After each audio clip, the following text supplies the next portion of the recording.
In the dark morning hours of July 2022, an off-duty cop stealthily creeps into a police station. He wasn't there to prepare for an upcoming shift, he was there to destroy. The target, 2 vials, and 4 years of reputation. This documentary aims to present an honest and unfiltered account of the case surrounding former New Zealand Police Constable, Bo Wang. To understand how a respected officer ends up breaking into his own station, we have to turn the clock back a few hours. To set the scene, it's July 23, 2022, a cold midwinter's night in Auckland. It's just a typical Saturday night in the central business district, and in a karaoke bar, the vibes and drinks are flowing. Bo Wang decided to blow off some steam. A 33-year-old police officer with 4 years on the job. By all accounts, Wang was referred to as a good bloke. But as the empty glasses stacked up, his judgment eroded. Shortly after midnight, he climbs into his Audi hatchback. Turning onto Quay Street, he drives directly into a police breath-testing checkpoint. The situation was immediately awkward. The acting sergeant on duty knew Wang personally. To avoid the discomfort of being processed by a friend and the conflict of interest, Wang was moved to a different alcohol bus and dealt with by Constable Kenneth Ashford. Wang's behavior at the checkpoint was erratic and desperate. He attempted to sweat the alcohol out, drinking copious amounts of water, pouring water over himself, and jumping around doing strange physical movements. He even helped himself to water from the police staff fridge until he was told to stop. He became irritated and told Constable Ashford, "I wouldn't treat you like this," and tried to appeal to their shared status as Blue Brothers. But the breath test revealed the truth that Wang was trying to hide. He blew 501 micrograms of alcohol per liter of breath, more than double the legal limit. He elected to provide an evidential blood sample, which was subsequently taken and secured at the Harbour Bridge Patrol Base, Wang's own workplace. As standard, he was formally forbidden to drive for 12 hours and had a friend drive him back to his home in West Auckland. While no one was physically harmed due to Wang's driving that night, the true victim in the saga was once again the integrity of the New Zealand police.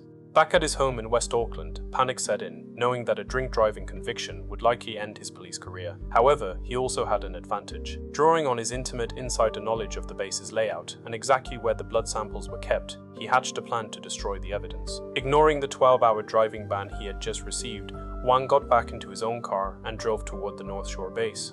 En route, he pulled over to the side of the road and donned parts of his uniform, including a police jacket and police hat, to appear legitimate if challenged by other officers. He arrived at the station only to hit a major snag. His electronic swipe card failed to open the main gate, as he was no longer a part of the unit that had access. Undeterred and desperate, at approximately 3:58 a.m., he drove to a colleague's nearby home. He banged on the door and windows for 5 minutes until he woke the colleague's wife. When the groggy officer appeared, he demanded his swipe card, claiming he needed it for what he stated as personal and private stuff. The colleague, suspicious but wanting to protect his family's sleep, handed the card over to Wang. Armed with the stolen access card, he quickly returned to the station and swiped in successfully at 4:17 a.m. He went straight to the secure storage area and instantly checked the blood register to find the unique ID number assigned to his blood samples. He then went to the drop safe, managing to force the mechanism open and fished around inside until he could pull the packages back out. In his haste, he initially grabbed a package belonging to a member of the public before securing his own 2 vials. He took the samples home in a courier package and poured both vials of his own blood down the toilet, destroying the primary evidence against him. But unlike James Bond, or Agent 47, the cover-up failed almost immediately. The colleague who lent the card grew suspicious and planned to report the incident. Before he could, Wang called him, confessing his actions and begging him to stay silent, suggesting it would just appear as a lost sample. Wang, digging his hole even deeper, tried to offer gifts to the colleague and his wife in a bid to buy their silence. Later that evening, Wang texted the colleague with a cover story. "I'm not going to drag you down into the water. You can say you left your wallet here and I returned to you today." The colleague didn't accept the lie and reported the breach to his sergeant that same afternoon. When confronted by police investigators, Wang quickly folded. Beyond the uniform, Wang held a business degree majoring in marketing, and up until this point, he was viewed as a model citizen. His lawyer described him as fundamentally a good person, a good father, husband, and worker. But here lies the supreme irony of the case. Wang wasn't just a random officer. He was a former specialist in the Impairment Prevention team. Previously serving on the exact same unit that had just caught him, he used the specific knowledge gained from stopping drunk drivers to become one himself, and then used that same knowledge to bury the proof. When asked why he did it, Wang stated to police that he felt ashamed for having driven with excess alcohol, and he had dishonored himself, further stating that the alcohol caused him to act without thinking. By destroying the evidence, Wang traded a relatively minor offense, carrying a maximum term of 3 months imprisonment or a $4,500 fine for charges of burglary, punishable by up to 10 years in prison, and perverting the course of justice, which is punishable by up to 7 years. On November 10, 2022, he appeared in the Waitakere District Court before Judge Maria Pekotic. He pleaded guilty early in the court process to charges of burglary, willfully attempting to pervert the course of justice, and driving while forbidden. His defense lawyer Todd Simmons argued that the offending was not premeditated in the usual sense, but called it a brain explosion and the scheme harebrained, born of panic. Simmons sought a significant discount on the sentence for Wang's remorse and previous good character traits. The Crown prosecutor, Matt Nathan, vehemently argued against any discount for good character traits. He stated that Wang's status as a police officer actually aggravated the offending, as he exploited the good faith and trust placed in his occupation to pervert justice. Judge Pekotic also noted there was a moderate to high degree of planning involved in his crime. She highlighted that Wang abused his position and fooled his colleagues. However, she did apply discounts for his early guilty plea, genuine remorse, and personal circumstances, noting he was the sole breadwinner for his young family. Judge Pekotic ultimately decided to sentence Bo Wang to 8 months home detention.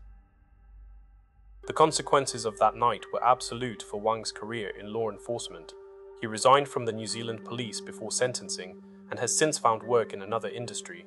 Waitemata District Commander Superintendent Naila Hassan described Wang's actions as abhorrent. She noted that his behavior undermined the exemplary work that thousands of police staff carry out daily. The only fortunate outcome, she noted, was that no member of the public was harmed. And though the colleague should have never agreed to hand over his access card in the first place, Wang's actions showed extreme disregard and selfishness towards his former colleague. He placed his quote-unquote blue brother in a severely compromising position, as the colleague could have easily been, as Wang stated, dragged down into the water. The case of Bo Wang serves as a stark reminder, just as Constable Smith and Mr. McSkimming did, that the line between enforcer and offender is thinner than we'd like to admit.